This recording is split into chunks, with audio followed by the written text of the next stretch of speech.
Everyone, welcome to my class. तो आज की क्लास में हम लोग हिस्ट्री का 7th chapter civilising the native and educating the nation के बारे में पढ़ेंगे। तो इससे पहले के क्लास में चैप्टर्स में तुम लोग पढ़े थे कैसे जो ब्रिटिश रूल था वो the lifes of the people, या फिर जो राजा थे, नवाब, पीजेंट्स, ट्राइबल्स, उनको कैसे अफेक्ट किया था। तो इस चैप्टर में हम लोग देखेंगे कि उन्होंने स्टूडेंट्स के लिए क्या नए इम्प्लीकेशन, क्या नए प्लान लेके आए थे उनके लाइफ को चेंज करने के लिए। तो ब्रिटिश के हिसाब से जो इंडिया था एक कॉन्क्वेस्टिंग लैंड के हिसाब से नहीं था, मतलब वो उसको एक पीस ऑफ लैंड के हिसाब से नहीं देखते थे। वो चाहते थे कि उनका जो लैंड है वो कैसे सिविलाइज बने, कैसे वो उसको डेवलप करे, या फिर उनका जो वैल्यू है, जो कस्टम है, उसको कैसे चेंज किया जाए।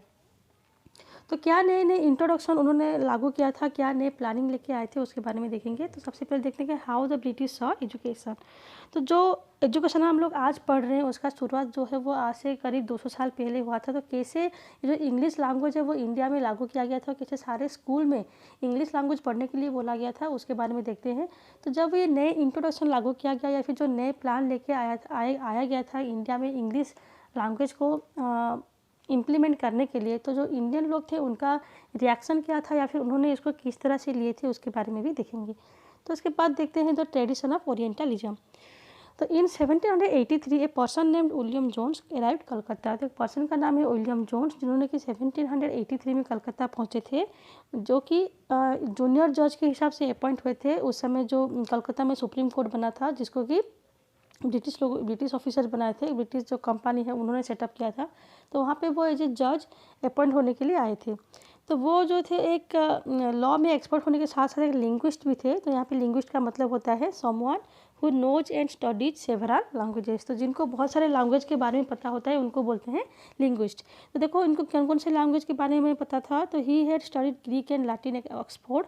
तो ऑक्सफोर्ड में उन्होंने ग्रीक और लैटिन के बारे में पढ़े थे। उसके साथ साथ उन्होंने फ्रेंच और इंग्लिश भी उनको पता था। फिर उन्होंने एक फ्रेंच से अरबिक सीखे थे और पर्शियन भी सीखे थे। तो जब वो कलकत्ता आए तो उन्होंने अपना बहुत सारा समय जो था संस्कृत लैंग्वेज की जो डिफ़िकल्टीज होता है, जो ग्रामर या फिर पोइट्री होता है, उसको सीखने के और पढ़ने में वो बिता रहे थे।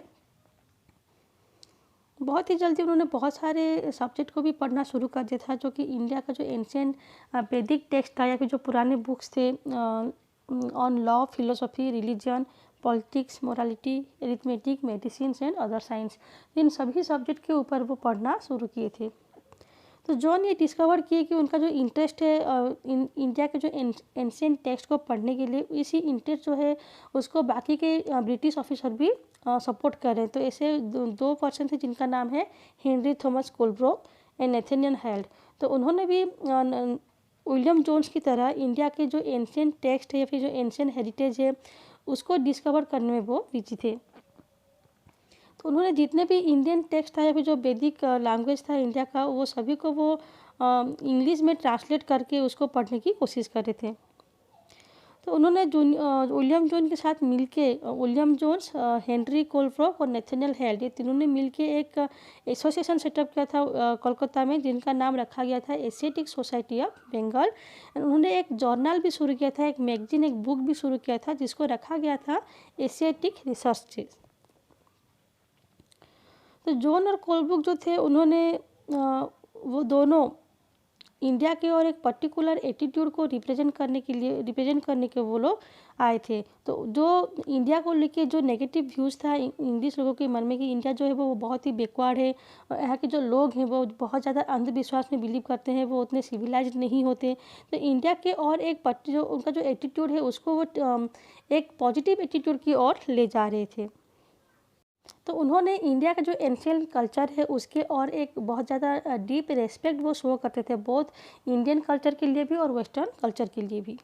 तो उनका मानना था कि जो इंडियन कल्चर है या फिर जो सिविलाइजेशन है वो एंशिएंट टाइम में उसका जो ग्लोरी था जो वो बहुत ज़्यादा हाई था। तो उस समय इंडिया में जितने लोग इंडिया के कल्चर को जितना रेस्पेक्ट देते थे वो अभी उतना नहीं दे रहे, क्योंकि धीरे धीरे उनका जो प्राइड है इंडिया को लेके वो ख़त्म हो रहा है ड्यू टू द ब्रिटिश।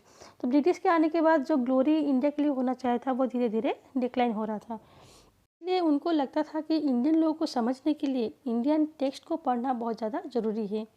अगर वो इंडियन लैंग्वेज को नहीं पढ़ेंगे, इंडियन वो वैदिक टेक्स्ट को नहीं पढ़ेंगे, एंशिएंट टेक्स्ट को अगर वो डिस्कवर नहीं करेंगे, तो वो लोगों के मन को इतने अच्छे से नहीं समझ पाएंगे, या फिर इंडिया को वो डेवलप की ओर नहीं ले जा पाएंगे।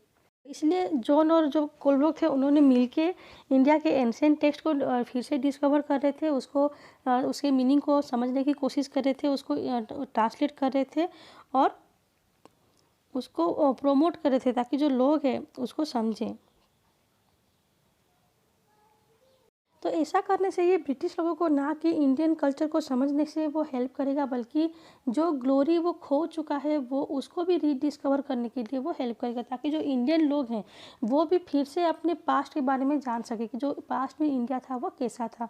तो ऐसा करके जो ब्रिटिश ऑफिसर है वो जो इंडियन कल्चर है या फिर जो इंडियन हेरिटेज है, एंशिएंट हेरिटेज, उसमें वो उसको एक गार्डियन के हिसाब से भी वो देखेंगे, प्लस उसमें वो मास्टर भी बनेंगे। अगर उसको पढ़ेंगे और समझने की कोशिश करेंगे, उसके बारे में जानेंगे, तो वो इंडियन हेरिटेज के बारे में वो मास्टर भी बन जाएंगे, प्लस उसके बारे में लोगों को तो पहुँचा के उसका एक गार्डियन के हिसाब से भी वो उसको देखेंगे।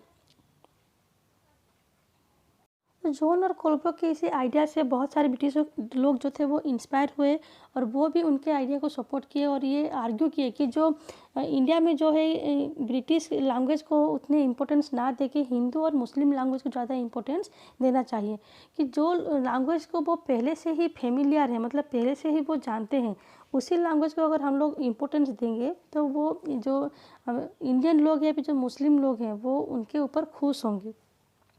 या फिर उनका अगर हम लोग जो बोलेंगे कि इंग्लिश लैंग्वेज को पढ़ो, तो ये जो है उनके लिए पूरा एक नया लैंग्वेज है, या फिर उसको हम लोग एलियन लैंग्वेज बोल सकते हैं, जो कि विदेशी लैंग्वेज होता है।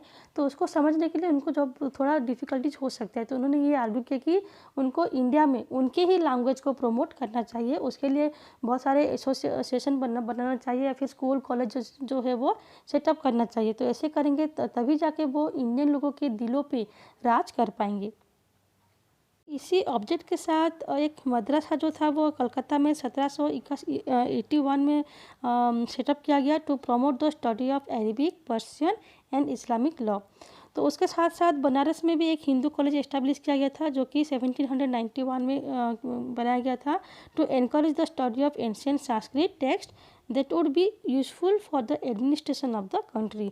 तो उस इसी व्यू के साथ जो था एक मदरसा सेटअप किया गया मुस्लिम लोगों के लिए, और एक बनारस में हिंदू कॉलेज सेटअप किया गया था, जो कि संस्कृत लैंग्वेज को प्रमोट करने के लिए। तो बहुत सारे ऐसे ऑफिसर्स थे जो कि इस आइडिया से वो सहमत नहीं थे। बहुत सारे लोग जो थे वो ओरिएंटलिस्ट को बहुत ही स्ट्रांगली क्रिटिसाइज करते थे। वो ये नहीं चाहते थे कि इंडिया में जो हिंदू और मुस्लिम लैंग्वेज है उसको सपोर्ट किया जाए। तो आज के लिए इतना ही, नेक्स्ट क्लास में देखेंगे तो ग्रेवियर।